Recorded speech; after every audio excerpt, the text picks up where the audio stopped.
kids are like, hey, so if you're going to meet one, let's take it with us.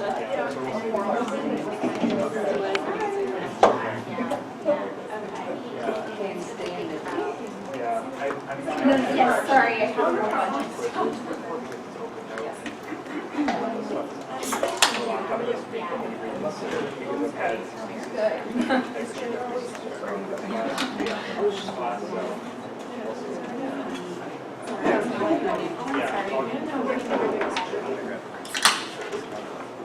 So welcome. We're going to go ahead and get started. We're so pleased to have you here at our inaugural talk for 2019-2020. And I want to start off, as we always do, by acknowledging Frances McClelland. And this is actually a special year. We're celebrating the 10-year anniversary of the naming of the Institute in Frances McClelland's honor. She really lived a life that exemplified resilience, and she was passionately committed to creating opportunities for all people to fulfill their full potential. We also want to thank Pamela Turbeville. This is the Pamela J. Turbeville Speaker Series. She is another dedicated alum who has made this speaker series possible. And then finally, I just want to also take this opportunity to remind you of some upcoming events. Again, this is the first of what we hope will be many events that you attend with us this year or this semester. And our next Turbeville speaker is coming up on October 11th. And then so I encourage you to, if you're not already on our listserv, to please sign up to be on our listserv, follow us on social media, retweet us, share what we post. We really want to get the word out there about research, about our events, and we also want to hear about the research and events that are happening in other departments like communication. Also, I think most of you already did, but before you leave, if you could please sign out because first of all, we want to see who's here, and we also, whenever we provide food, we need to have a record of who attended. Okay. So finally, again, we're very excited to have Jennifer Stevens Aubrey here. She and I were chatting just before minutes ago about how there is so much great overlap or intersection between the work that's being done here in the Norton School and in communication. So really to kind of think about, capitalize on our joint expertise around some of these topics. And so we're very, of course, looking forward to Dr. Stevens Aubrey is an associate professor in the Department of Communication. And her area of expertise really is around child and adolescent development and the use of media. So we're very pleased to have you here today.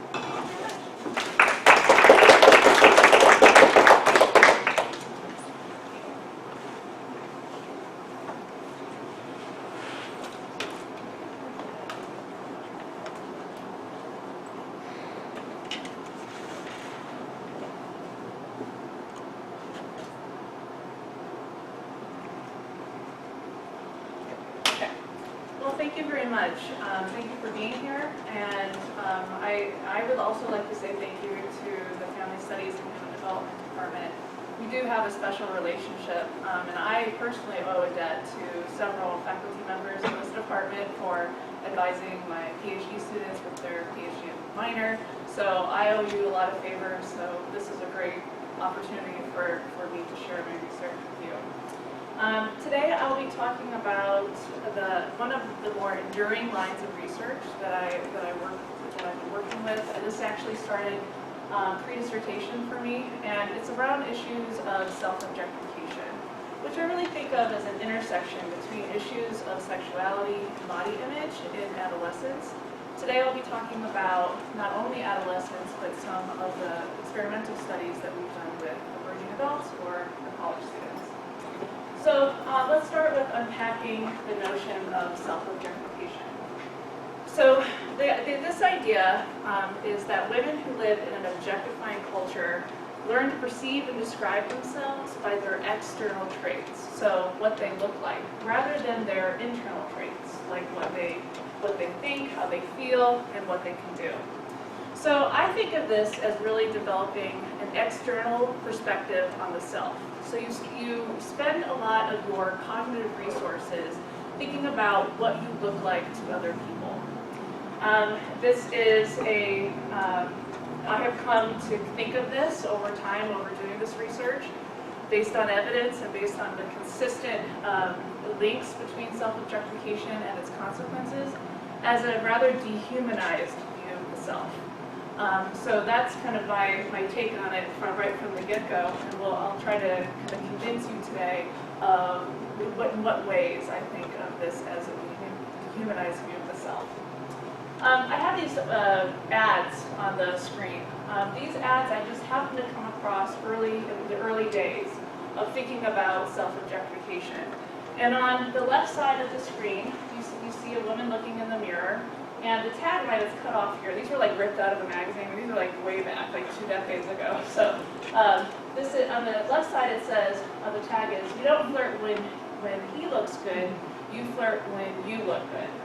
So that's something we'll address a little bit on today, later on today. And then in the right-hand screen it says, the tagline just says, pleasantly surprised. And so here you see this kind of attention or awareness of how the body appears to other people. So this idea of thinking about the self as an object to be looked at by others is what I'm talking about today. Okay, so I think to further illustrate what we mean by self-objectification, it's useful to think about how we measure it. So self-objectification can be both a state or a trait.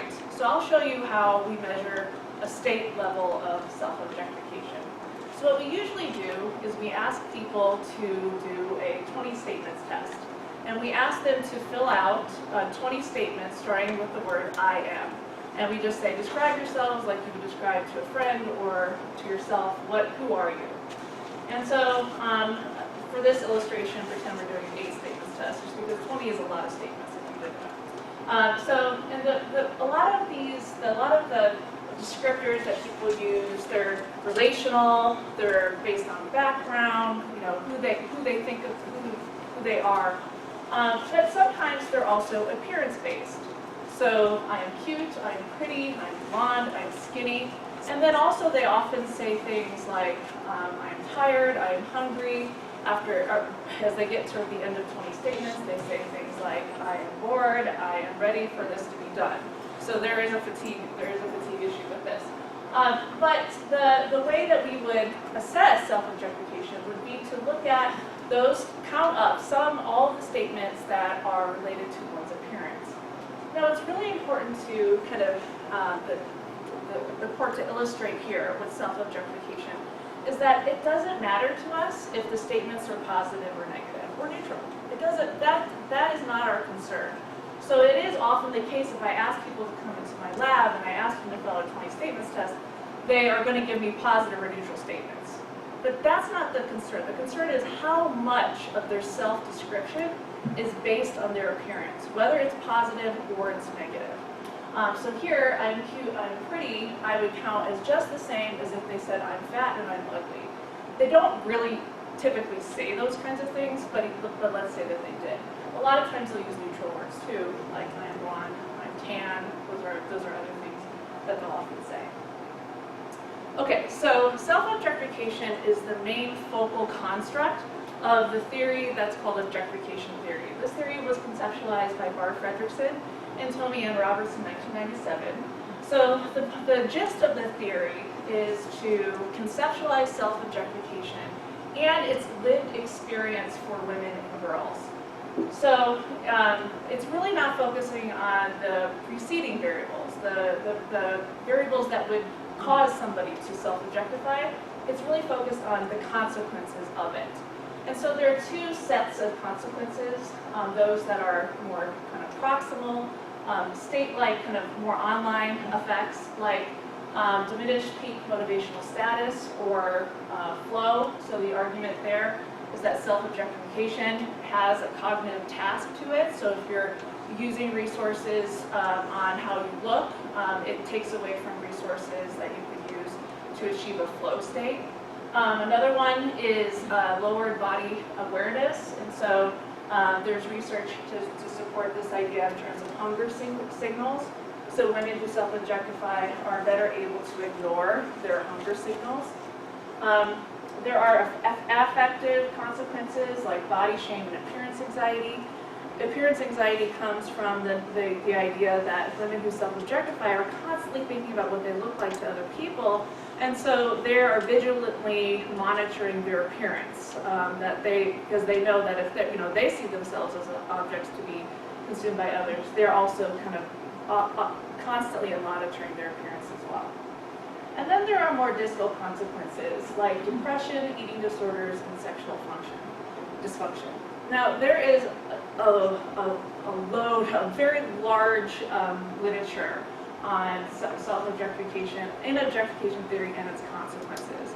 I'm on the ed board of Psych of Women Quarterly, and I could say probably 2/3 of the articles are actively testing the links of objectification theory. So it is a very popular and widely researched topic right now. And it's mostly focused on the consequences.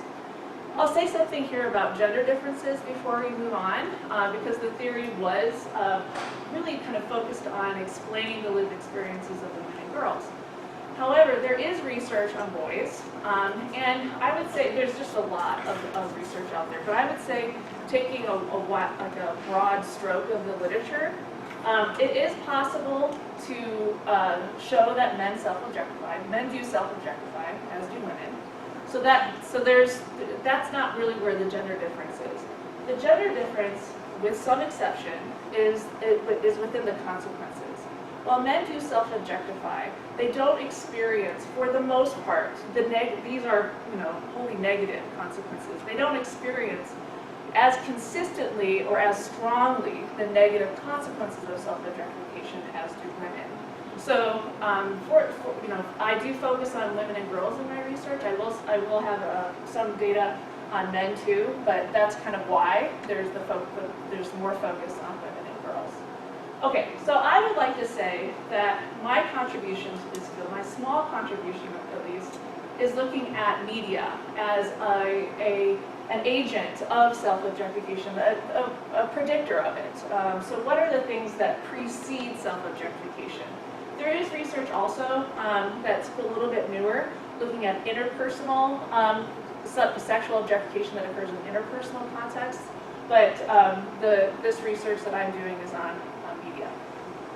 Okay, so I'd like to also stop here and talk a little bit about what I mean by the push and pull of objectification.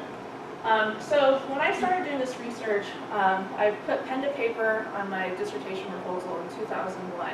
And at the time, it was a very quaint time in our media landscape, and I was mostly focused on television and magazines, which seems long ago era, right? And when I was theorizing about how the media kind of push a sexually objectifying imagery and content on women and girls, it kind of came from this idea of media as pushing that content. And so some of the characteristics of thinking about media as a push mechanism is thinking about media effects over other things like selective exposure, attitude change, inadvertent audiences. It's not as, the idea is that sexual objectification is kind of ubiquitous, it's everywhere. You don't really have to work to see it. It's kind of on at the tip of your fingers. And you're doing a lot of peripheral processing of sexual objectification. So we would argue that it's not so much that you're not necessarily selecting the content. The sexual objectification is just interwoven into media content, but you're peripherally processing a lot of times a day because it's always there. So it's the accessibility of objectification is quite high. But it goes away, and then it's back again as you're confronted with another sexually objectifying image or content in the media. So that's kind of thinking about objectification occurring in the media, pushing to the audience and kind of a media effect perspective. But my research has had to evolve as the media landscape has evolved as well. And so now we're thinking also, in addition to the push paradigm, of the pull perspective on media, which is that audiences also they're highly selective, or they're more selective than perhaps how we think of them in the push paradigm. And so here we're focused on things like selective exposure. What creates the context in which people pull sexually objectifying material to them, thinking instead of kind of an attitude change, attitude formation and reinforcement, highly selective or deliberate audiences, and more central processing. I'll give you an example of this in a second. So I would say that the research has to evolve as the media evolves, but I would still argue that there is a place for push media. It's not that one completely substitutes the other. There still is push, like the push mechanism is still there, but it needs to be looked at, I think, in addition to the pull mechanism. So for the first couple studies I'd like to talk about today, I'll talk about music videos that come more from that push paradigm. But it's kind of an interesting, music videos are kind of an interesting example of this, of the push and pull. Because, in my day, in the 1980s, we would sit down and watch MTV, and you would watch it until your favorite video came on, and there's a lot of peripheral processing and you were an inadvertent audience for a lot of artists who you didn't care about, right? But that's kind of the days of old. So nowadays, I actually find people ask me, why do you study music videos? And I'm not a music video scholar, but I can tell you that adolescents watch music videos. There's a surprising amount of variance there, but they consume them in ways that are kind of completely unlike my experience. And that they watch their favorite music artists. They'll follow them or search for them, and they'll watch their music videos kind of over and over. Sometimes they will be highly attentive during that exposure, and sometimes they'll have it in the background and use it as a way to stream music. So there's a frequency of viewing, and there's different types of processing of that material happening. So instead of watching all the music videos, they watch some music videos but a lot, and they're usually the music videos of the artists who they really like and can identify with. So music videos are kind of an interesting example of being kind of traditionally a push media, but the way that the adolescents use music videos today, it's kind of a push and a pull as they're doing them. Okay, so for this study, I'd like to just talk about those links or the postulated theoretical consequences of self-objectification in two music video studies. One was published in 2015, and one is a study that we have in progress, and one of my co-authors is here, Leah Dechas in the back, and that's the study that we're currently working on. Okay. So I mentioned the music videos are kind of function in a different way than they used to. But I also study music videos because they are highly potent and short priming agents in an experimental context. So you get a lot of information covered in a short amount of time. And so music videos, you can see a lot of kind of a drenched of the audience with sexual objectification. So based on content analysis work that we've done, music videos that have a lot of sexualized dress, skin exposure, sexualized dance and self-touch, and the explicit surveillance of women's bodies would be characteristic of highly sexually objectifying music videos.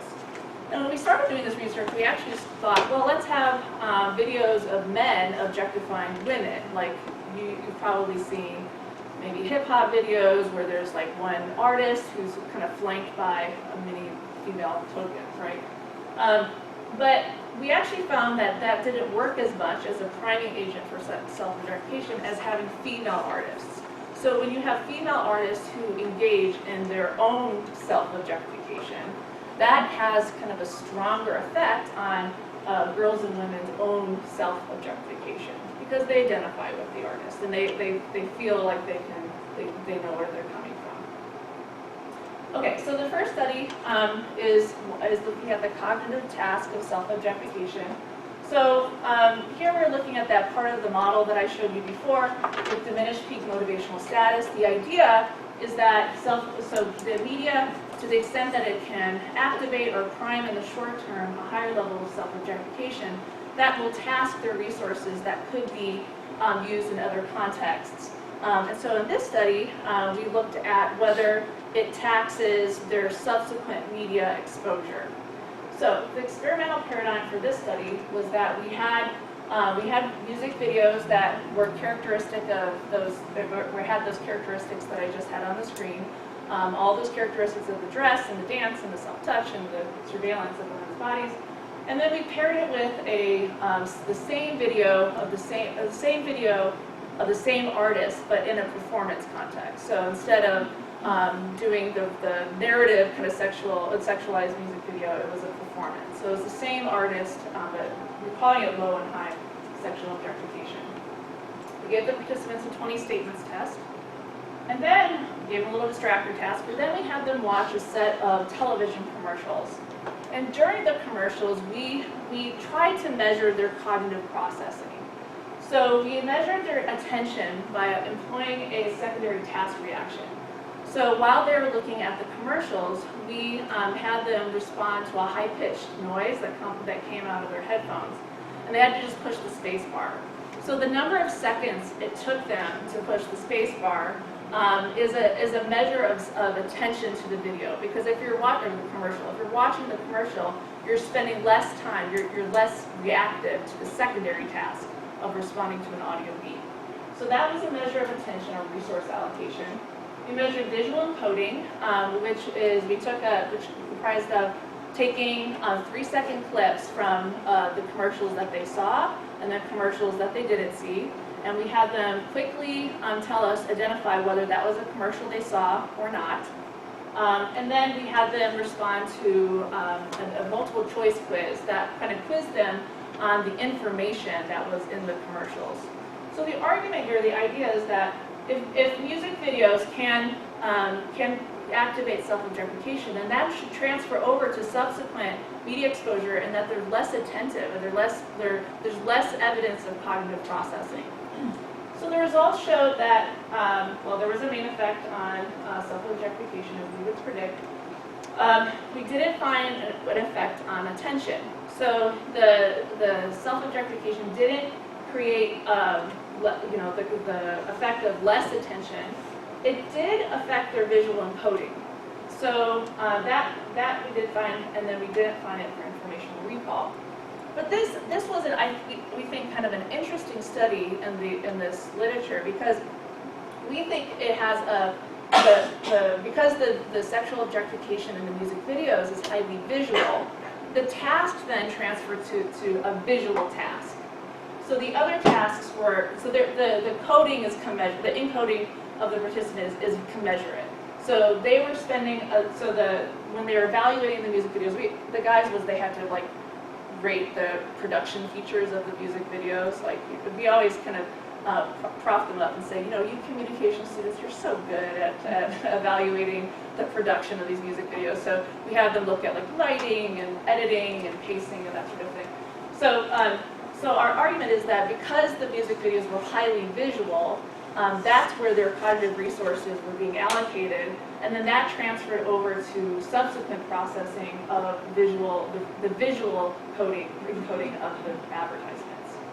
So that was what we found with the cognitive tax of self-objectification. So does it lead to more attention or more encoding? So that kind of flies in the face of the old adage, sex sells, right? At least it doesn't cause them to visually encode the material. I don't know if that's what advertisers care about, but it might be. Okay, I'd like to talk about another study in the music video context. For this study, we looked at exposure to sexual objectifying media, self-objectification, and then this is a question. This isn't in the objectification theory model, but we thought that it should be something that is tested. That is, does the media's influence on self-objectification also influence how you interact with another person in an interpersonal context? We kind of had a question about this. We didn't know what was really going to happen, but if you think about self-objectification as a dehumanized view of the self, then and you think of people defensively processing self-objectification or sexually objectifying material, then it might inhibit your interaction, right? That you have less reactive or less reaction in an interpersonal context. So to test this idea, which again was kind of exploratory, we didn't have a firm hypothesis on this. The paradigm was somewhat similar. We did update the music videos. Beyonce is still in there. 20 statements test was for self-objectification. And then we hired an undergraduate male confederate and the guys was that they were being interviewed for a new online dating website.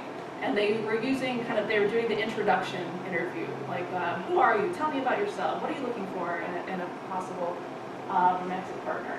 And so what we did was we had them do the interview, and we taped it, and we later coded those interviews for their nonverbal behaviors during the interview. And then we also, after post-interview, we had them fill out a little questionnaire about how well they thought the interview went, and whether they thought that the Confederate found them to be attractive.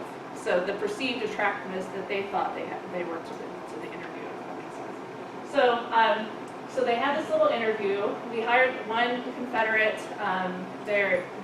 who was trained to give the interview the same way. They had to dress the same way every time. So he was pretty standardized there. So we measured nonverbal responses. We kind of grouped them into approach behaviors during the interview and avoidance behaviors. And so it's basically a difference between being open and non-verbally during the actual interview and being kind of closed off. So for approach behaviors, we included open body position, Duchenne smiles or genuine smiles, leaning in and hair flips, which is kind of a flirtatious nonverbal cue. And avoidance was self-hugging, fidgeting, and hand-folding. Those are some examples. I have to acknowledge Chris Segrin for consulting us on this, on how to do the nonverbal coding, and that's what we found. So there was a main effect on self-objectification, and there was an effect on approach, but not avoidance. So let me show you what that looks like. So main effective condition. So avoidance didn't differ between women who saw the control videos, which were the low sexually objectifying videos, and the highly sexually objectifying videos. The difference was in the approach. So being open, leaning in, being a little bit flirtatious. That was inhibited among those who saw the highly sexually objectifying music videos. So we kind of think we're heading to some sort of theory there, some theorizing about what is the interpersonal consequences of self-objectification, and at least in this context, which is mildly romantic, or potentially romantic, mildly flirtatious maybe. For perceived attractiveness, we found it kind of gives you an idea of why. So the women in the control videos said that they thought the interviewer perceived them to be more attractive than the girls who were assigned to the experimental videos. So that gives you a little bit of sense of what might be going on here. Now you might notice I've got a really small sample size. Really small. This is a very kind of laborious, intensive experimental paradigm.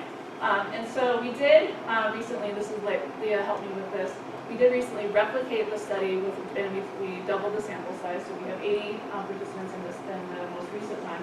And we added one step to the protocol, which was before the interview, we allowed them to set up kind of like a station in my lab where they could check their appearance, so they could look in the mirror. They could. We provided beauty products for them. We observed whether they adjusted their appearance. Some women took off their glasses. Some put their hair up and stuff like that. So we summed how many primping behaviors we saw before they did the interview. And for this one, we didn't find a main effect, but we did find an interaction with self-objectification. So that the girls who were trying to self-objectify, the high self-objectifying women, they were the ones that showed. They were the ones that showed the most primping behavior in the experimental condition. So this green line is really where the effect is. It's among those, the videos primed self-objectification at a higher level than the other participants. And they watched the highly sexually objectifying music videos. So this also kind of suggests to us that there is this kind of vigilance that's happening in conjunction with not feeling great about their attractiveness, being more inhibited, and also more vigilant about checking their appearance. So that's what that we've done. So like in our lab, we really love doing those studies. It's fun to observe people and kind of set up sneaky things. I really dig that kind of thing. But it doesn't, I'm very fortunate to have a lab on campus, but it doesn't really allow us to bring any adolescents in. So I want to shift now to talk about the research that we're doing with self-objectification in adolescents. And I'll be talking about this in the context of selfies and sexting. That kind of, both of those, I think, kind of function more in that whole paradigm of media exposure. So the first study is a study that's currently in press. Larissa Perron, who's here, is the lead author on that paper. That's the one on selfies. It's going to be in the Journal of Children Media. And then I'm going to talk to you about a grant project that I'm working on with some colleagues at other universities about what we're finding with sexting and self-objectification. Okay, so let's start with selfies. One of the things one of the two developmental constructs are really the make adolescents interesting in thinking about both selfies and sexting.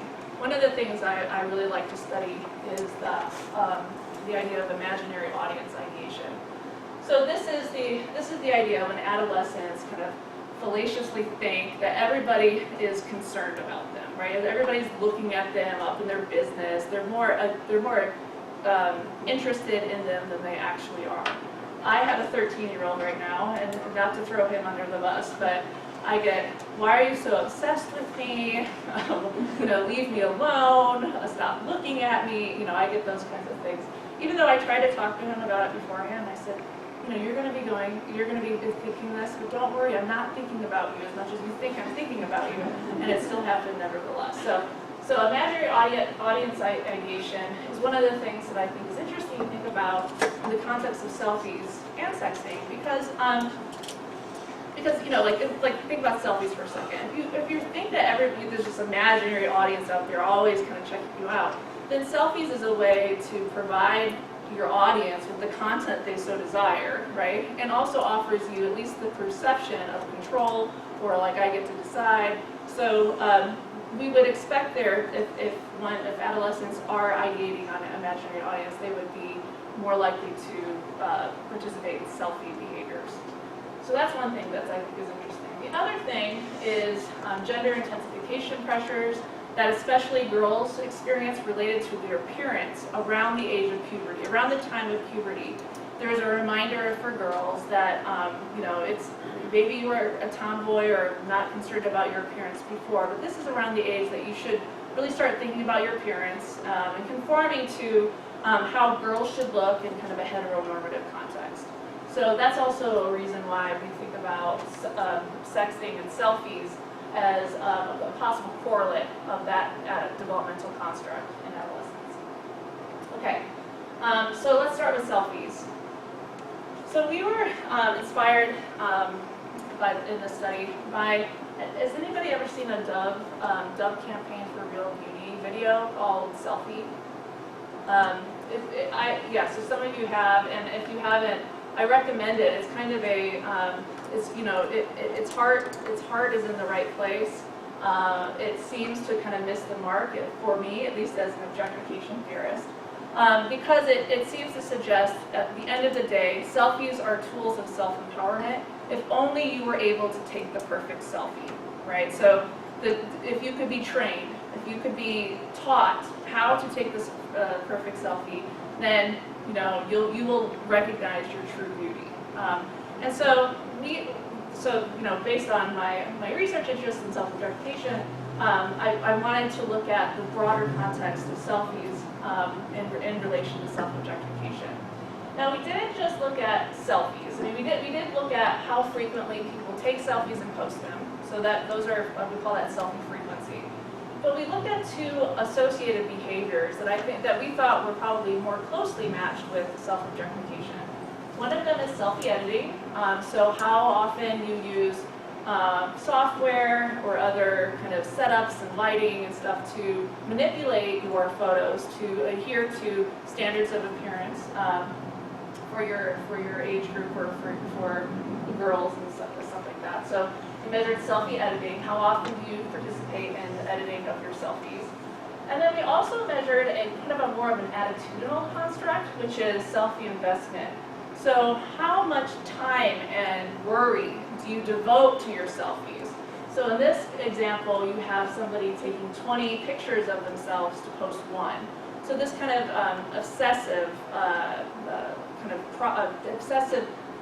tendency to be very concerned about selfies. Another kind of item in this measure is would you take your selfie down if it didn't receive a certain number of likes in a certain amount of time? So it's a more of an attitudinal, like how invested are you in your selfies as a measure of who you are. Okay, so we measured those three selfie behaviors. And in this study, we kind of took a more traditional objectification theory approach where we looked at selfies and self-objectification and their consequences. Also looked at imaginary audience ideation. So as I said before, we thought that adolescents who were ideating on the imaginary audience would be more likely to take selfies. We thought that selfies would be related to self-objectification. And then we looked at the affective consequences were related to appearance and bodies. So appearance anxiety, body shame, and body esteem. Now, I'm going to mention right here that this is a cross-sectional survey, so the arrows could go the other way. I'm presenting you the model that is most closely conformed in theory. So that's the one that we came up with. This is a survey. We had 278 girls. They were 15.5 and 64% white. Okay, this is the full model. I just want to show this to you because we did control for social media use in general and BMI for those affective variables, but I'll show you a cleaner kind of model of just the main links. So we did find that imaginary audience ideation was correlated with all three of the selfie behaviors, although you can see that it's a very weak relationship with the selfie frequency. It's much stronger for selfie editing, and for selfie investment, it kind of cuts in the middle. We did find that selfie editing and investment were correlated with self-objectification, but there wasn't a link there with selfie frequency. Taking selfies and posting them is not the concern if you're looking at self-objectification. And then there were effects on the affective body variables, all in the negative direction. If it hasn't been clear to you so far, self-objectification doesn't lead to good things. And so we included body esteem just to give like an opportunity for there to be like instead of like negatively predicting body shame, does it actually predict body esteem? And it doesn't do that. So in general, selfie investment and editing are the two types of the selfie universe that parents, educators, people who deal with children should be focused on. It's not so much that they take selfies, is that editing them kind of represents a desire to kind of not be authentic, or not to sacrifice their authenticity to match some appearance standard that exists for them. Selfie investment was correlated with self-objectification. The links aren't very strong there. It really has kind of selfie editing as the more important one. Okay, one more poll example, and that's on the example of sexting. So we're calling this the sexual objectification study. That's what we like to call it because that's the part of the study I'm really interested in. But actually, this is a study that was funded by a private donation called Children and Screens. And they were more interested in the predictors of sexting than looking at its consequences like I usually do in an objectification theory context. So for this study, we look at a set of variables that might predict sexting behaviors, and they're widely varying. So communication preferences. So how addicted are you to social media? Do you prefer online social interaction to offline social interaction? Media exposure. We're focusing on pornography, sexually oriented reality television, and music videos. By the way, I'm not going to talk about pornography. Is highly correlated with sexting behaviors. These are my variables: self-objectification, a correlate called internalization of sexualization, which is the internal, like the believing that sexiness is an important criterion which you should be evaluated. Relational competence, both in the domain of peers and romantic partners, and those adolescent egocentrism variables that I'm very interested in: personal fable, imaginary audience ideation, and self-control. We have a health psychologist on the project. So here are some of the consequences that we're looking at for the kind of the downstream consequences of sexting. And I'm looking at, of course, gender and gender role orientation. So that gets a little bit on the gender intensification. How strongly do you identify with femininity or masculinity are some of the things I'm looking at. There's a lot here, a ton here. I'm just going to quickly go over the stuff that's related to the theme of the talk today. So I'll show you what we're finding in terms of self-objectification and its correlates with sexting attitudes and behaviors by gender. That's what I'll focus on today. So this will be a two-way panel study. It will have a 6-month lag, maybe 7-month. It's supposed to be in the field as we speak, so it might end up being 7 months. But we only have the first wave of data in, and we have 7,507 adolescents. The mean age is around 15, a little over. 68% are girls, so we have a lot more girls than boys. 61% white. I'll get into the theory, the links, but one of the questions I always get is, well, how much are kids sexting? Like, what are we talking about in terms of prevalence?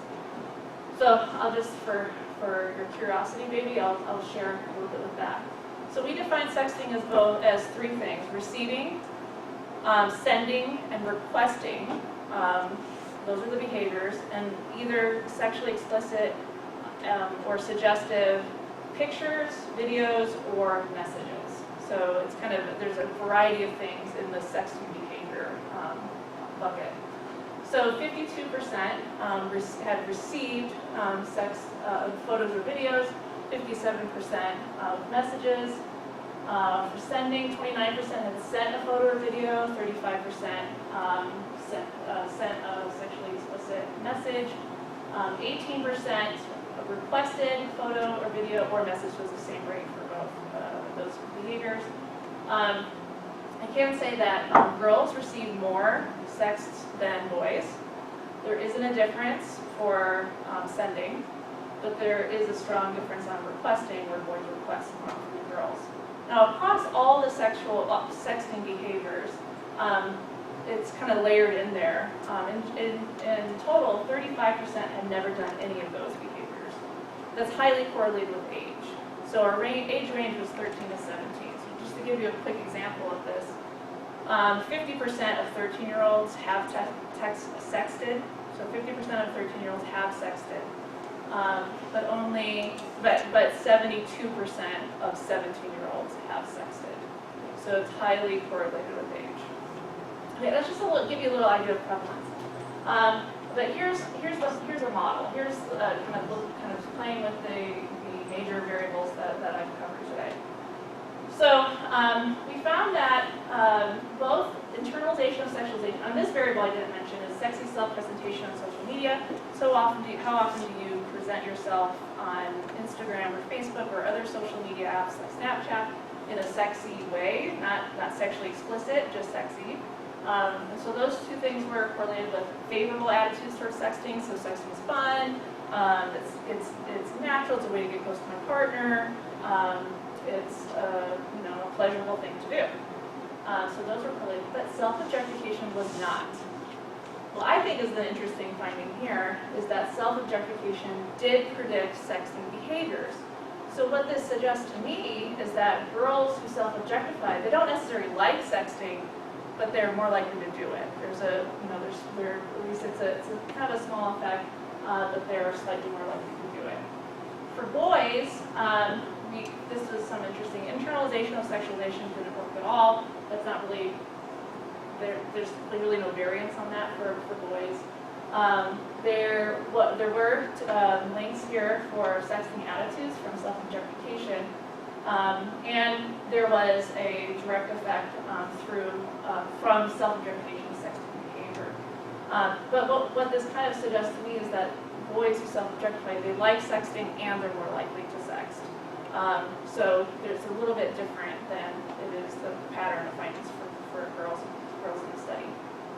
Okay, so I'm going to finish here, and I'll finish with a little anecdote. I want to keep this de-identified, but just in the last couple of weeks, a school administrator reached out to me and asked me, she's at a high school in town, she said, how do I talk to my kids about sexting and pornography in a way that doesn't criminalize it?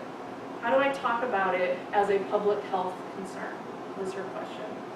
And I think this is absolutely the question to ask as we're progressing in this research and kind of trying to figure out what to do about self-objectification. There is a preponderance of evidence showing these negative links. It's getting to the point where they're meta-analyses. It's not really a question of if, it's how much and in what ways self-objectification manifests in negative ways.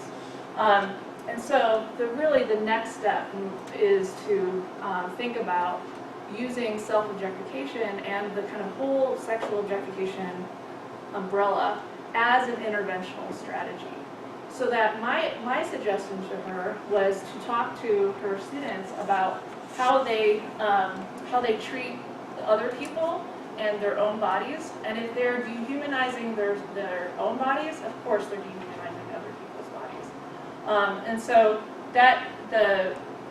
this is really the unknown. If you kind of unpack this and talk to kids about what it means to self-objectify and how the media, for example, in this case, encourages and kind of cultivates this awareness and orientation toward the self, will that ameliorate some of these impacts? Of course, there's a lot of reactants here. Adults, generally are seen as not knowing what they're talking about in these domains. But as the last part of that grant project that we're working on, we're also doing interviews with adolescents, and we've pinpointed from our data what are possible interventional strategies. I think that those strategies are conversational. I think they're having these discussions in groups among peers and thinking and talking through them is probably a way to go, and it's what we're kind of trying to get at with the qualitative part of that project.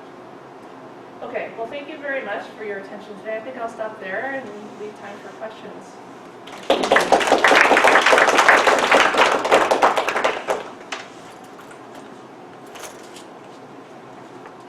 So with this last study, have you linked anything to questioning?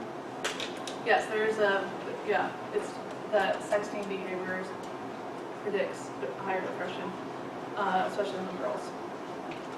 Because, did anyone here go to that Not Alone premiere? So the suicide and depression and social media, it seems like it all, Yeah, it's. I often get questions. I have a couple of studies on sexting out there. That the questions from the reviewers are always, isn't sexting? Don't we want to encourage kids to sex? Because it allows them to have a sexual experience before they're actually in an actual sexual experience. And there's some qualitative research that that shows that if you ask girls to explain their experiences with sexting and reframing it as kind of a positive or empowered, and that's a very loaded word, but experience. But the quantitative data, for the most part, don't support it, at least for girls. It's hard to take. It's hard to, like, I get it. It's like the sexual double standard. I mean, are we in the 1960s or 70s, right? Aren't we past that? And it's not something. So the gender differences and the kind of the more negative experiences for girls is not something I can ignore in my own data. I mean, I have to listen to the data.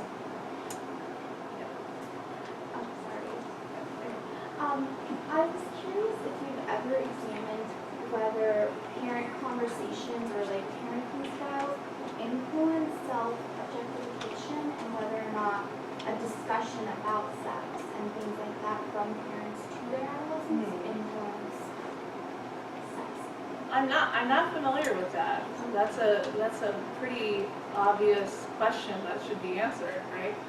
So you're kind of positing that perhaps even parents talking to their kids about sex, not necessarily even objectification. Yeah, sex, or even like the magazines, like not them preventing them from buying magazines or selecting certain music videos, but engaging in conversations about the selection of them. Yeah, so there is a lot of research on, well, I shouldn't say a lot, there's a disappointingly moderate amount of research on parent-child co-viewing, and not just on this idea of sexual objectification, but on other topics like media aggression is a big one, bullying and that sort of thing. So, and in general, the research shows that parents who take an open approach don't just forbid the media, but instead use it as a kind of teachable moment, and are very active in monitoring and talking through their media consumption, they're better off. Their kids are better off. So to the extent that that's true, I would suspect that it would kind of translate But here. there's no real information like general openness about sex, sexuality, From parent to child. No, I don't, unless I'm missing it. And it's possible, because like I said before, there's just a ton of research coming out on this. So I hasn't been flagged, or I haven't seen it, if it's out there.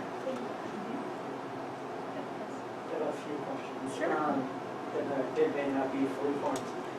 The first is, have you ever considered, or do you know of research related to these research questions? Let's consider the role of sexual orientation and gender expression. Because I would imagine, based on my research on LGBT, Yes. they may label more body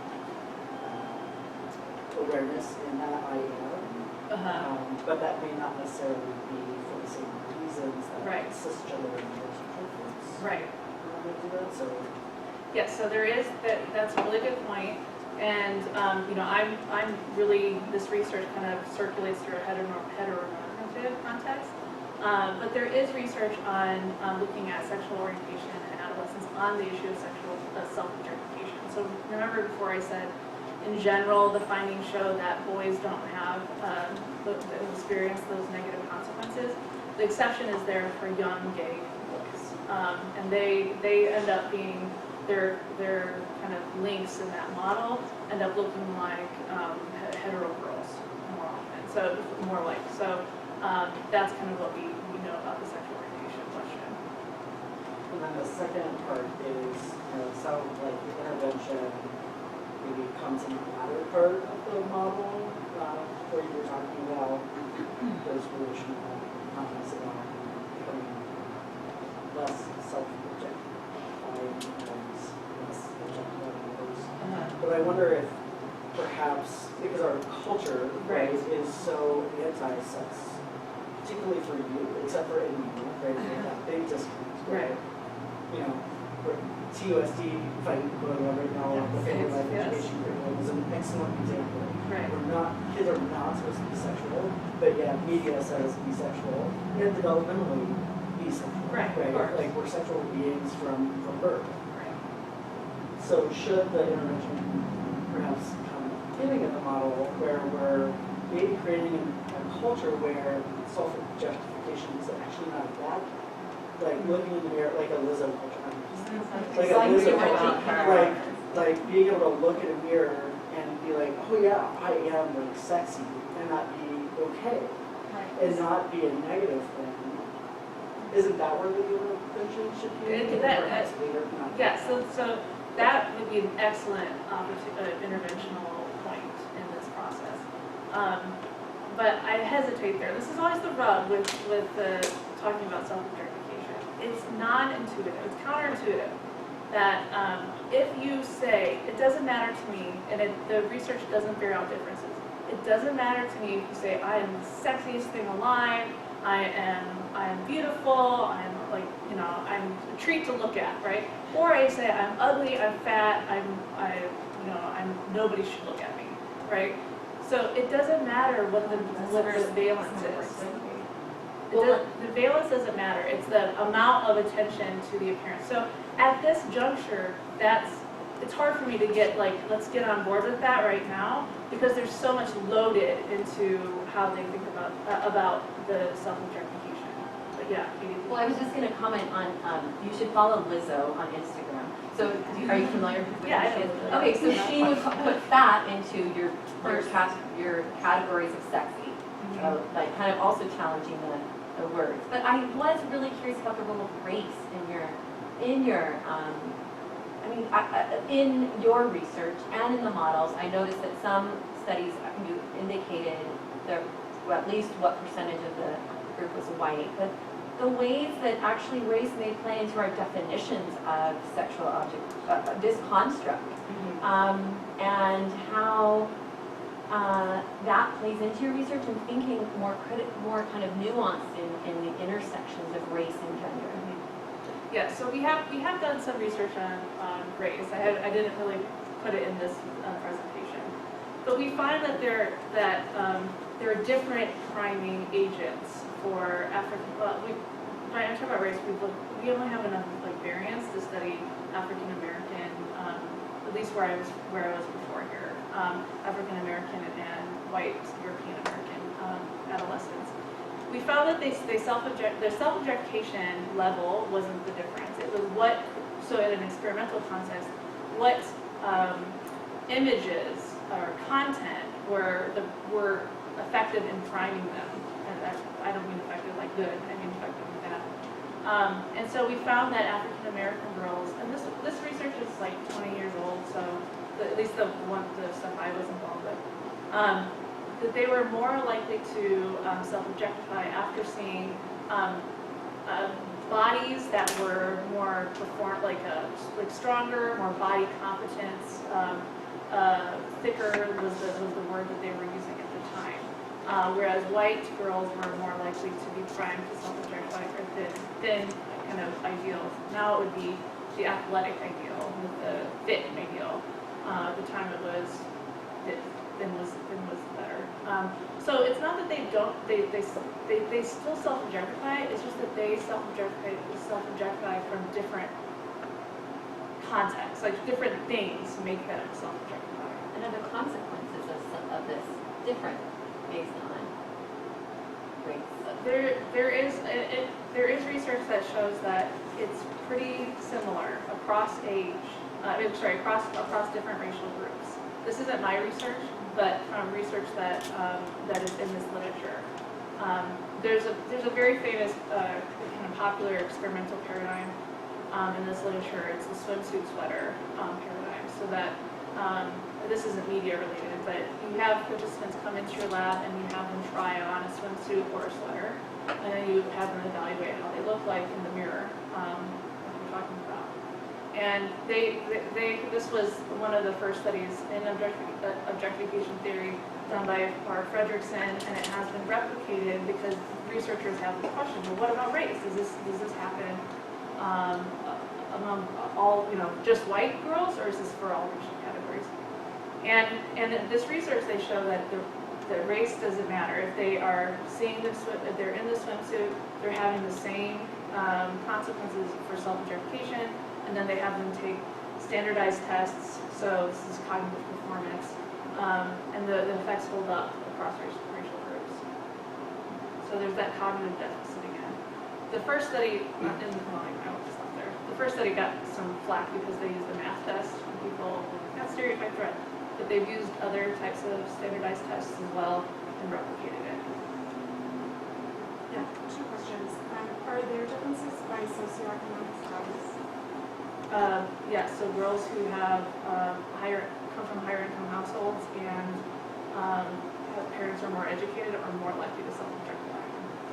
And are the measures used been validated in other racial groups? Yes. Yeah, there's, like I said, you mean like the 20 statements? The 20s? Yeah, sure. Yes, I don't, I really like 20 statements because I think it's a nice measure of priming and accessibility. I have issues with it, and I'm trying to validate a new measure that doesn't rely on, it doesn't it's not as fatiguing as the other ones. But yes, this has been studied, this measure has been used in many contexts, different cultures, racial groups. There's just, go to Psychobone. That's where all the research is. Do you have another question? No, that was Okay. very interesting. So I'm trying to figure something out that maybe you can help me with here. I think there's something profound, I don't know what it is yet, but there's something profound about your ability to create this priming effect in the lab. And let me explain, and I know you're going to pick up on this. Broadly speaking, this is social learning mechanisms, or this falls under that umbrella. And yet, researchers have for decades been using media-based social learning mechanisms to attempt to shape adolescent behavior with pretty bad outcomes, with pretty poor success. There's a whole range of research on third-person effect, actor-observer bias, fundamental attribution error, which tells us that the human brain is very, very capable and ready to process information and go, but it's irrelevant to me, right? So show the kids someone vaping and having lung disease, it won't happen to me, third-person effect, right? Or actor-observer bias, or fundamental attribution error. And so interventionists have been throwing messages using the social learning model at kids for a long time. And sometimes they're even getting boomerang effects, right, because of reactants. What's different about this that you're able to get this to stick to them? I mean, because you're onto something potentially profounder, and I know this goes way beyond self-objectification, but what is it about this that doesn't cause them to go, well, that's Beyonce in a swimsuit, well, that has nothing to do with me, But no, they actually internalize it, and then you get the effect. So Leah, you recently looked at some 20 statement tests. I think that reactance is in there, but there's a way of measuring it that kind of gets around it. Because I think, if you think about the statements you read, and I've read probably thousands of these now, they will say, I am sexy, I am beautiful, they'll give me like those positive descriptors. And again, I think that is like, I think I know what you're doing, or there's some, like, I'm pushing against this message. But it doesn't matter whether it's positive or negative. It's how much are they processing their appearance while they're doing that task. So I think that there's a way of circumventing that kind of if I ask them, of course, we've done this, my students of mine have done this. We ask them, does this make you self-objectify? Oh, no. But this is like a more of an implicit measure. But I mean, they're clearly receptive, right? I mean, your data show that whether they're going to consciously admit to you, yeah, I like Beyonce looking that way, I want to be like that, or not, you're demonstrating the effect. That's the important thing. Yeah. Well, let me ask you this. You've had this experience, I'm sure. You ever watch TV with your in-laws? And of course, here's some scantily clad, sexy model comes on TV with a and what do they say? Oh, look at those damn kids, love. I mean, all these derogatory comments. I just want, do you have maybe, is this a cohort effect maybe? In other words, if you showed senior citizens, forgive me for picking up Beyonce, I don't actually even know who that is, but I'm just repeating the name. Is this something about being like 15 to 22 that makes you receptive, whereas like a 40-year-old or a 50-year-old, would see that, they'd actually like maybe scoff at it, and really wouldn't, like that means nothing to me, I think that's stupid, and, you know, I'm just trying to figure out how you're able to get this effect. Yeah, Okay, I'm sorry, I'm just totally surprised you don't know who Beyonce is. I know the name, but Okay, thank you. I know she's a celebrity, but I don't know what she does, she's an actress. No. Beyonce I always live in the ends cave. up, Beyonce always ends up in these studies because there's just so much material to choose from. Sure. To choose Good for from. her. But there is sometimes we have to control for Beyonce because Beyonce is so well liked Oh, yeah, and sure. so Get attractive. over, right. Yeah, that we do have to control for that. So there's that. But so Beyonce is very well liked. Okay, so you know they'll say I'm a goddess like Beyonce in the 20s sing this stuff. So I think they buy in to the artist. Because there's an identification, but you Sure, could, yeah. let's say you had someone who was unknown, right? A sexy dressed model, and you showed it to a 19-year-old versus a 39-year-old. You think you'd get that same self-objectification effect? So in the media, in the kind of media and objectification stuff, there isn't a lot that looks at the lifespan. But in the broader self-objectification literature, there is research, and it shows that the self-objectification precipitously drops off as women move into middle age. So That the evolutionary psychologists Yeah, are yeah, all yeah. over that. yeah, so there's an evolutionary argument Yeah, there. yeah. So it does drop off, but in terms of I do think there's something special about adolescents. That's what, or Seems to be, at least yeah. in this case, young adults. They buy into the material, but I think we've talked about this before. There's also an awareness at that age, you know, that their appearance and their bodies are important criteria of their worth. I think I buy that argument.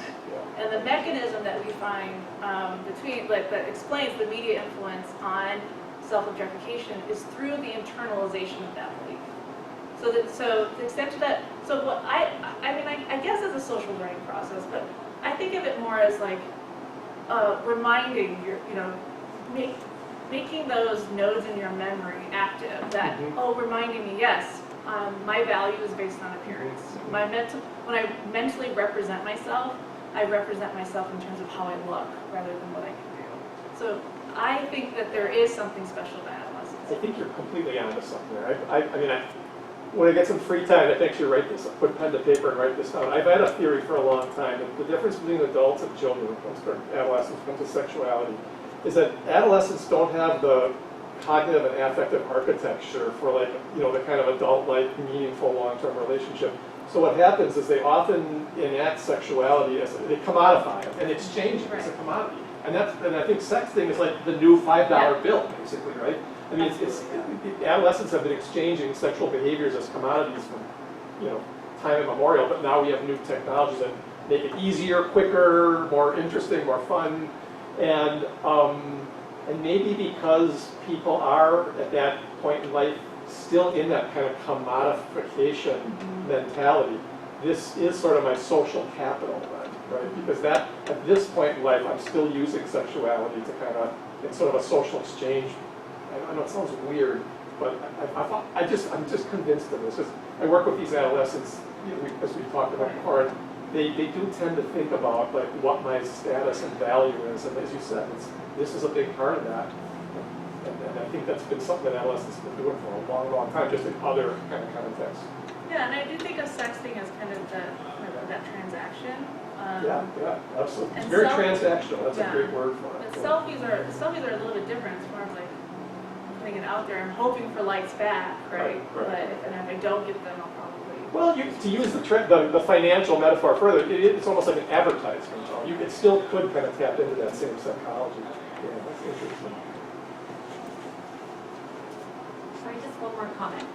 Back to the definition of sexy, though. I remember a specific instance where there was a white parent with me, back to race too, and a black mother with me. We were watching the Super Bowl, and I remember one mother, it was Beyonce. All right. And one mother, the black mother, was very much on board with her daughter watching it, and wanted her daughter to watch it. And then I saw the white mother have some definition or some judgment about that being too sexy. So just the ways in which you define beyond, so that, and then also the idea that how the history in the U.S. based on race and slavery, and thinking about how that has definitely impacts the way we sexualize and think of brown and black bodies in the U.S. But we can see a black woman do one move, and we can see a white woman do one move, and I think there's research to support that we would say one move is sexier than the other, simply based on racism. So I'm just really like how that, it's just a comment, maybe you have some additional. I mean, I'm agreeing with all of your statements here. So it's not that I disagree. It's just on the effects part, there's not that really strong divergence as you might expect based on that. Well, this is before the effects. This is where you actually say, I can watch 2 videos and I come from a racial background and I interpret that video quite differently. Yeah. So, and in fact, I don't know if you've noticed, but in the music, the materials that we use for the experiments, we use Beyonce, Sierra, Nicole Scherzinger, and so they're all non-white, and this to us is an opportunity to get allow that. You don't have to be white to identify with the white artist. But your white participant may view that differently than a participant of color, is what I would. I agree with you. Kind of like how they interpret that. Maybe different. Yeah. Which would be something interesting to look at. That is a hypothesis that's tested. Yeah, right.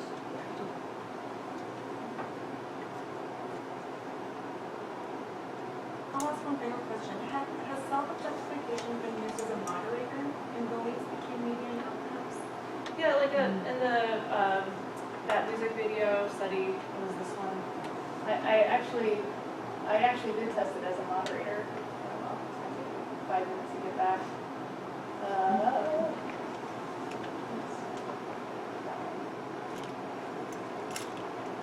So this does show you that among those who the effects aren't significant for those who the music videos didn't prime self-objectification. So if they were at a low or medium level, their effects were significant.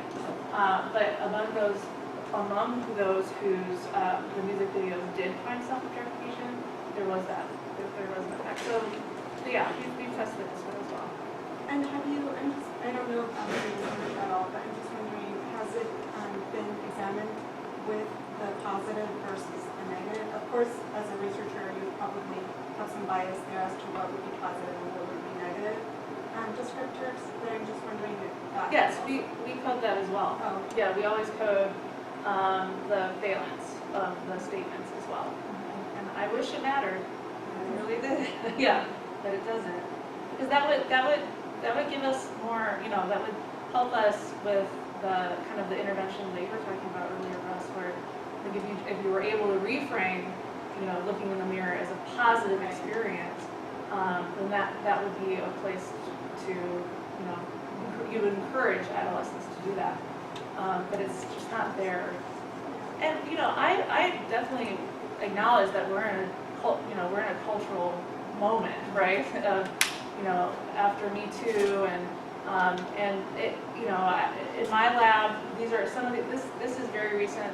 We collected these data in like April and May.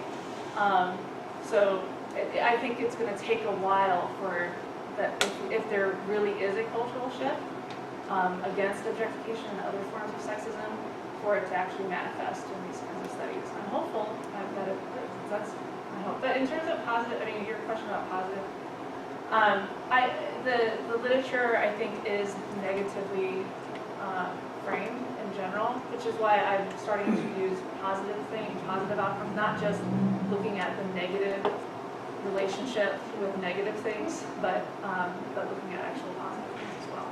So body esteem, for example, and religious honesty. I'm just curious if that relationships could be measured in some way, shape, or form based on like any boundary setting that's communicated through the sexting interaction. What about boundary, like consent, you mean? Yeah, like if somebody's a lot more communicative about what they're doing or not doing, it's just setting boundaries so Yeah, I mean, this is kind of the theme of this discussion, right? But in a culture in which we don't have any particularly effective sex education, and we have anti-sex biases. They're, kids are interested in sex. Where are they going to learn about sex? In the media, from their friends on social media. So if we're not talking to kids about sexting, and we're just closing our eyes and hoping that it gets better on its own. So I absolutely think that's what we need to do, is talk to kids about these issues, and that's kind of what that last part is. I'm thinking about this intervention as kind of a discussion-based intervention, but we don't really know that. I'm not going to TUSD to ask them if I can talk to kids about boundaries and sexting, because that's, imagine what's